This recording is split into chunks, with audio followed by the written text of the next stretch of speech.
Hello everyone. I hope you're doing well. Today we are going to learn about modal verbs. This is going to be a traditional presentation and I hope it's not going to be overwhelming, but you can rewatch it again and again. So, we're talking about modal verbs.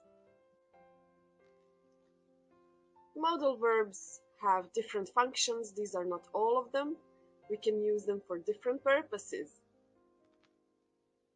Some of the most typical ones are ability, obligation, advice.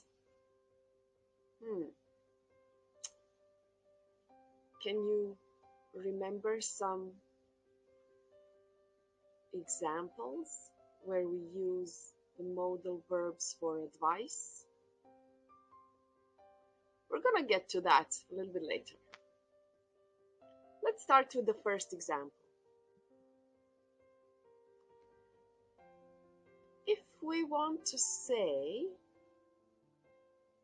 that he is able to twirl very fast, which modal are we going to use?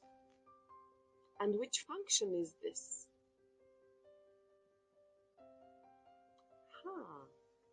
He can twirl very fast.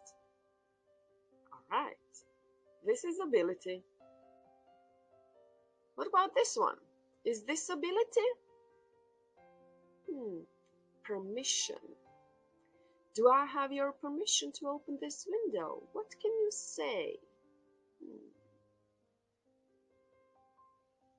You can use many modals for this one.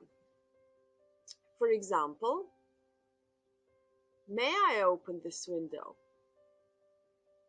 Or can I open this window? You can also use could. Could I open this window? That's also fine.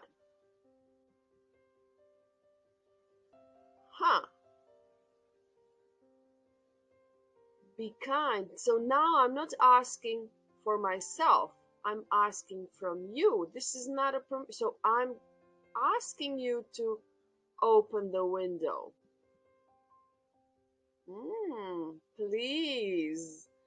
Yeah, you can say, can you please? Would you please? Or could you please? So now we're using it for the request.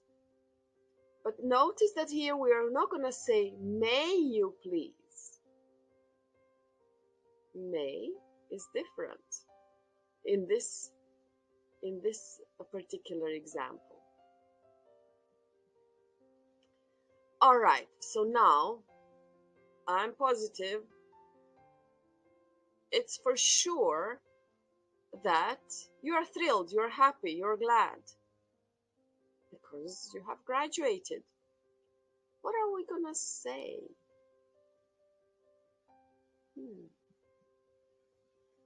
You must be thrilled. Yes. So here we're expressing certainty. Now this example is very similar. I'm also sure, I'm also certain, but in this case that she isn't hungry. Are we gonna say she must not be hungry? She can't be hungry. You will see that we can use can for many different functions. For example, you have an option. There we had the impossibility and now we have the possibility. It is possible for you to go outside. This is similar to ability, I would say. But here we're not expressing the skill, we are just expressing an option. You have a chance, an option, an alternative. You don't have to be here. You can go outside. All right, so now we're getting into something else. There are some rules that we have to follow. Bring your passport. You have to bring your passport. It is obligatory. It is an obligation. Now we're not so sure, right? We are guessing. Maybe it may be too expensive. It might be too expensive for me. You can also use will for speculations. For example, I think it will be too expensive. But if we are expressing the future,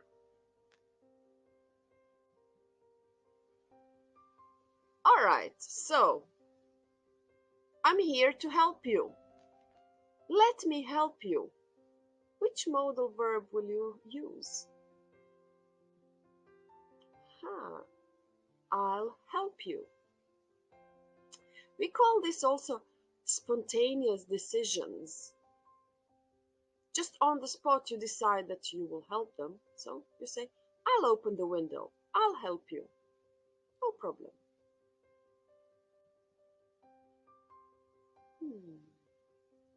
How would you ask? Do you want some coffee by using a modal verb? Yes. Would you like some coffee? This is a polite way of asking, do you want? Would you like? Here we are offering something to another person. Okay, this is similar, but now I'm not offering it to you. I would like it to offer it to myself. So I'm kind of asking for your permission and approval, basically. I'm inviting myself to this situation. So, shall we eat? Shall we go to the beach? Shall I help you? Instead of asking, will I help you? Shall I? It's important to note that shall is nowadays only used in questions. We don't normally use it in positives and statements unless it's something archaic, old-fashioned, some kind of traditional language. All right, so here, this looks like a piece of advice. What would we say here? Which one would we use? Should. You should wear gloves. It's cold outside. Okay. So, there are 3 basic rules that we usually talk about in class about the modal verbs. They apply to all modal verbs. Have to is here just to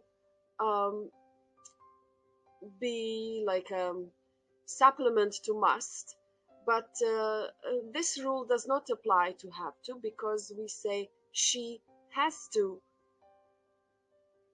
bring the passport, for example. So have to has 2 forms. One for I have to, you have to, but the other one for she, he, and it. So all of this, we don't change them. We don't add the S or the ED for the past, right? They only have 1 form. So, for example, open, twirl, bring, wear, all of those verbs that we saw in the examples were base forms, so the infinitive without to. And of course, if we want to form a negative or a question, then we use the auxiliary. So we don't say you should don't